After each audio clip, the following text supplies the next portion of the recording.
काकचेष्टा बकोध्यानम श्वाननिद्रा तथैव च अल्पाहारी गृहत्यागी विद्यार्थी पंचलक्षण। हेलो स्टूडेंट्स, आज की वीडियो में हम सीखेंगे संस्कृत व्याकरण किसे कहते हैं और संस्कृत व्याकरण क्या है, क्या क्या संस्कृत व्याकरण के अंदर आता है। बहुत ही शॉर्ट आंसर यानी कि बहुत ही लिमिटेड चीज़ें, जिससे कि हमें पता चल जाए कि संस्कृत व्याकरण है क्या, इसके अंदर आते कौन कौन से टॉपिक हैं। तो आइए बिना देर किए स्टार्ट करते हैं। संस्कृत भारतीय उपमहाद्वीप की एक धार्मिक भाषा है। इसे देववाणी अथवा सुर भारती भी कहा जाता है। यह विश्व की सबसे प्राचीन भाषा है। संस्कृत एक हिंद आर्य भाषा है जो हिंद यूरोपीय भाषा परिवार की एक शाखा है। आधुनिक भारतीय भाषाएं जैसे हिंदी, मराठी, सिंधी, पंजाबी, नेपाली आदि इसी से उत्पन्न हुई हैं। इन सभी भाषाओं में यूरोपीय बाजारों की रोमानी भाषा भी शामिल है। संस्कृत में वैदिक धर्म से संबंधित लगभग सभी धर्म ग्रंथ लिखे गए हैं। बौद्ध धर्म, विशेषकर महायान तथा जैन मत के भी कई महत्वपूर्ण ग्रंथ संस्कृत में लिखे गए हैं।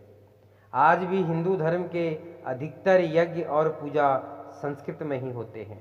आइए चलिए अब आगे देखते हैं कि संस्कृत व्याकरण है क्या और इसमें आता क्या क्या है। संस्कृत व्याकरण में आता है वर्ण विभाग, यानी संस्कृत वर्णमाला में 13 स्वर और 33 व्यंजन होते हैं और 4 आयुग, वाह, ऐसे कुल मिलाकर के 50 वर्ण हैं।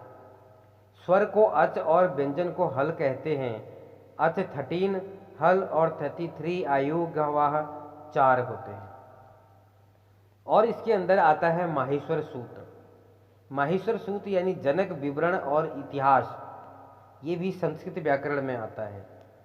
इसके अलावा प्रतिहार, माहेश्वर सूत्रों की व्याख्या, जनक विवरण और इतिहास कंप्लीट जो है इसी के अंदर आता है।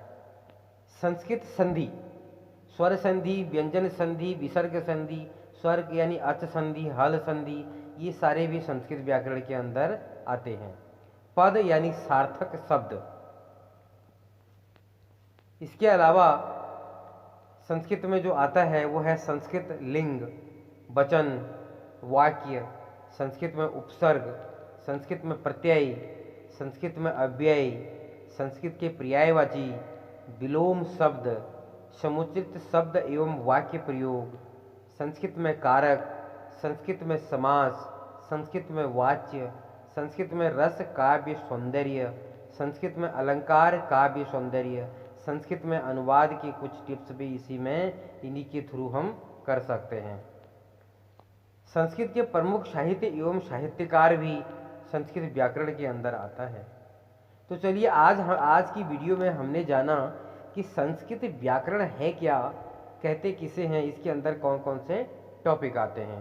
तो बाकी इसी तरह के टॉपिक जानने के लिए और इन सारे टॉपिक को समझने के लिए एक एक करके सारे टॉपिक की वीडियो इस चैनल में आने वाली हैं और कुछ ऑलरेडी अपलोड कर दिए गए हैं। तो इनको और इन वीडियो को पढ़ने के लिए, जिससे कि हर एक वीडियो आप तक टाइम पर पहुंच जाए, इस चैनल को सब्सक्राइब करें, जिससे कि हर एक वीडियो आप तक टाइम पर पहुंच जाए और आप इसका पूरा ज्ञान ले सकें।